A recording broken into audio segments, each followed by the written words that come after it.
Hey everyone, it's Erin. From time to time when I'm tying, I think of things that I'd like to say, things that I'd like to point out, things that I'm really enjoying or I think are particularly interesting.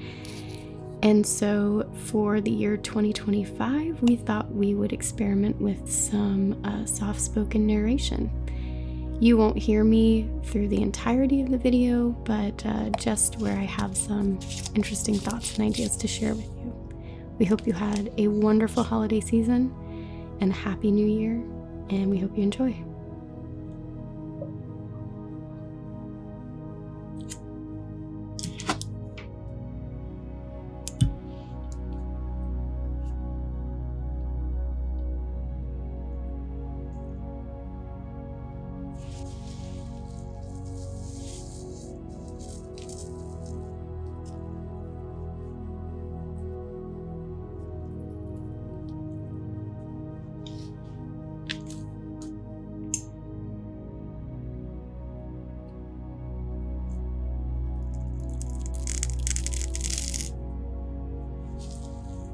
I'm quickly going to comb out the underfur on this bucktail. This is a natural fiber, and deer have an underfur toward the base near the skin.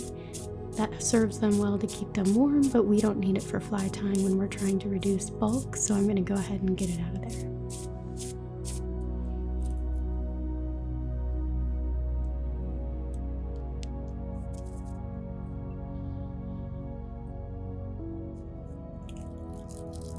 Deer hair is one of my favorite fly tying materials to work with. It's an incredible natural material, and the structure of deer hair is pretty fascinating, with an interior sponge-like structure, so that when you apply pressure with that fly tying thread and reef down, you get a flaying of the material as it compresses, giving you that really nice cone shape, which gives the fly a really great profile in the water without a lot of bulk.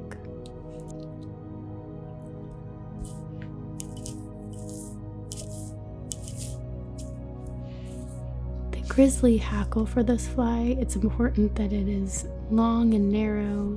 It's going to give you a lot of action on the back half of this fly.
The flashabou that I'm tying in now, that pearlescent fiber, doesn't look like much at the moment, but stay tuned to the end. When this fly swims, that flashabou really comes to life.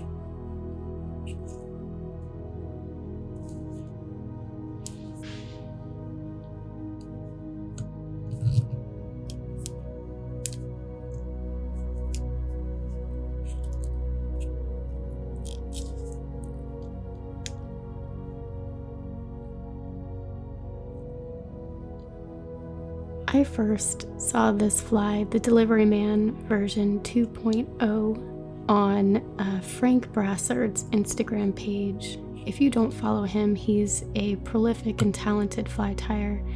I definitely recommend you give him a look. And he tied an incredible version of this fly. I went and looked up the tutorial. The fly was actually originated by Andreas Andersson. He's got a tutorial on how to tie this fly in particular, but it's a really exceptional fly and a nice big one to start out 2025.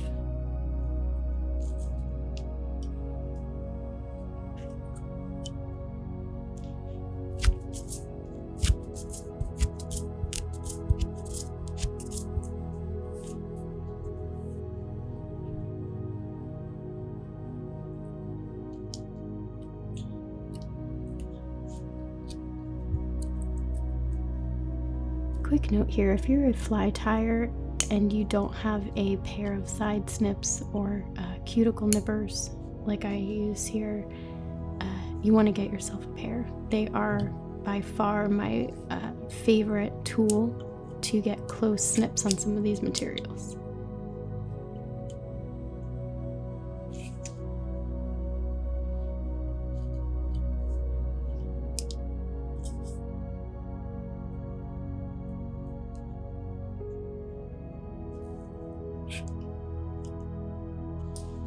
If you're just starting out in fly tying and whip finishing is a challenge for you, you are not alone. It took me several months to begin to get the hang of whip finishing, and it actually took a quick sit-down session with a friend, Keaton, over at Tampa Fishing Outfitters to help me figure it out. So keep trying, you'll get it.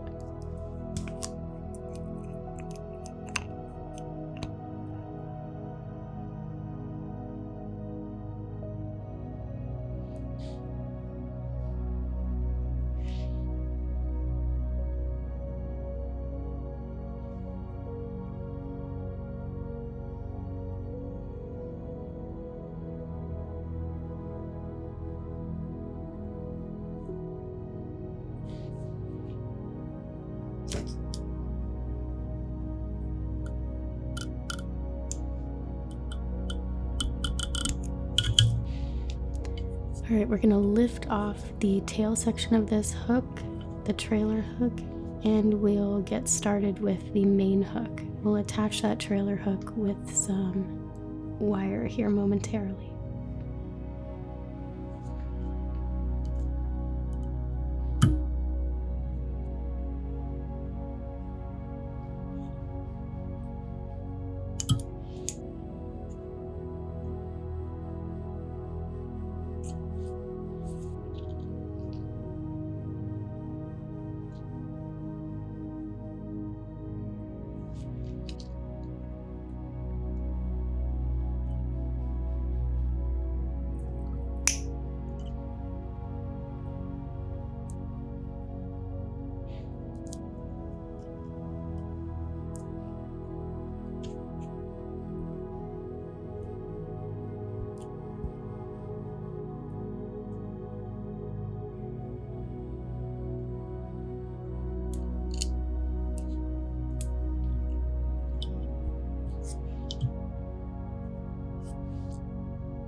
As luck would have it, I've spent a good decade of my life as an avid fiber artist, weaving, knitting, felting, sewing, typically with wool, usually my favorite natural fiber. That particular passion has left me with a huge collection of materials to include beads. So I've been able to dig into my personal collection of beads, both glass and plastic, to use in my flies.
This bucktail is also pretty stiff. It likes to hold its shape. It has some memory, so the way that I'm going to combat that is actually to hold it in place at an angle that I'd like it to sit, sort of a cone shape.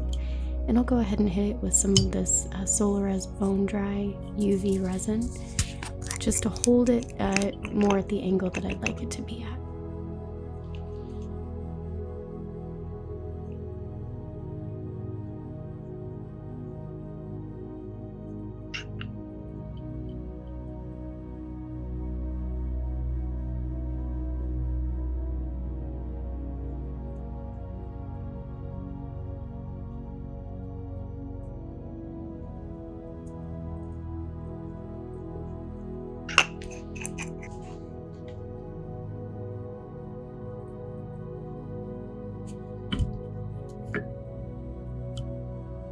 Just a quick note on speed. You will find fly tyers out there who are very, very quick at this craft, and that serves them well. If you are stream side or skiff bound and you need to tie something up quick to get it in your box, speed is crucial. I, however, find that the meditative quality of fly tying is a lot of the value to me, and so I sort of match my mood to my tying speed.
Alright, right here, it is no secret that peacock is probably my favorite fly tying material. Just the iridescent qualities of peacock feathers and the sheer variety of feathers that can be found across the body of the peacock are incredible.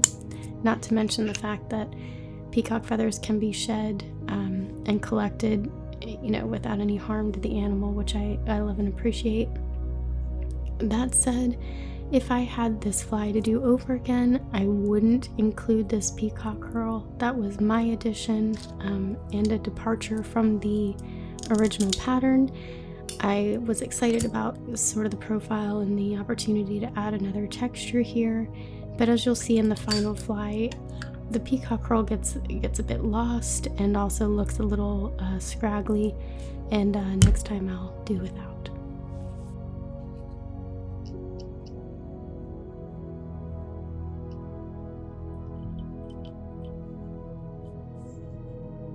This chocolate's body tubing is an incredible and versatile material. I've used it dozens of times on this channel. That said, it does unravel pretty easily, especially if you use shorter segments, so I tend to hit the ends with a lighter to melt the ends, just to keep them in place until I can tie it down.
green happens to be my favorite color. My name is Erin, the ancient name for Ireland, and so green is near and dear to my heart. I tend to use it a lot.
As you're watching these flies being tied, if there's anything you can think of that you'd love to hear me discuss, talk about, any questions that you might have, or any flies that you'd like to see tied, go ahead and leave that in the comments down below. We make sure to read all of them.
And in true She Ties Flies fashion, I wanted to give this fly a little pizzazz, a little something extra. So I'm going to go ahead and layer several colors in a gradient together, from bright fuchsia all the way back to chartreuse to blend in with the body, giving this fly a nice bright head that should catch the attention of most predatory fish.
It's important as we pull back the synthetic fiber for this head that the fiber wraps evenly around the entire cone that we formed with that body tubing.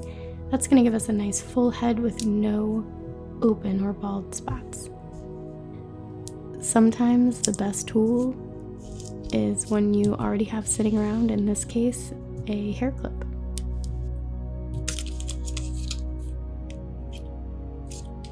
It took me several minutes to decide on the eyes for this fly, between the color and also the position, whether I wanted the pupils going vertically or horizontally. All of that makes a difference in the final personality and expression of the fly. The fish probably don't care, but I do, and maybe you do too.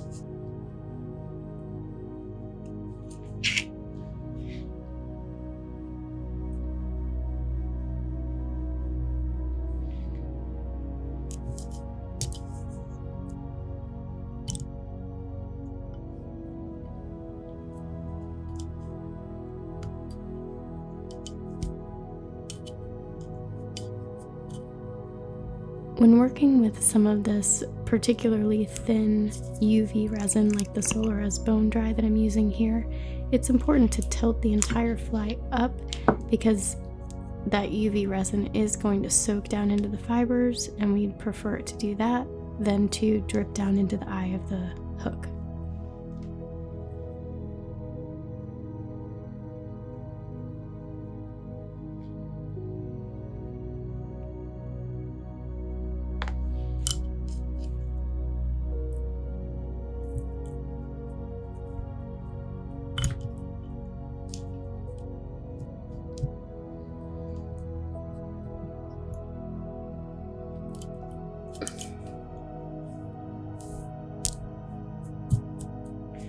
I could easily spend hours grooming this fly to perfection, but we'll go ahead and edit it here so you only see a couple seconds.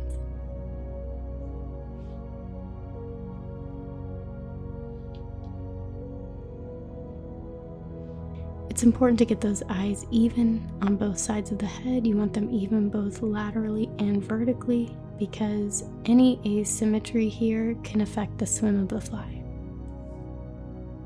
The body tubing cone that Andreas Andersson designed here for underneath the head fibers of this fly give the head a really big, nice shape and profile without the bulk and the weight, which should be really attractive to those pike and other big game fish.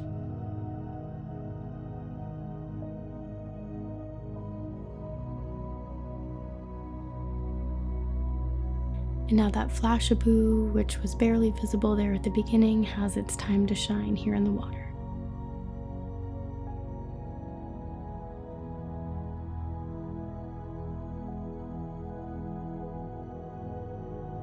Thank you so much for being here. We appreciate you watching and look forward to reading your comments down below. Let us know if you enjoyed this fly, what you think of the soft-spoken narration, and if there's anything else you'd like to see in the future.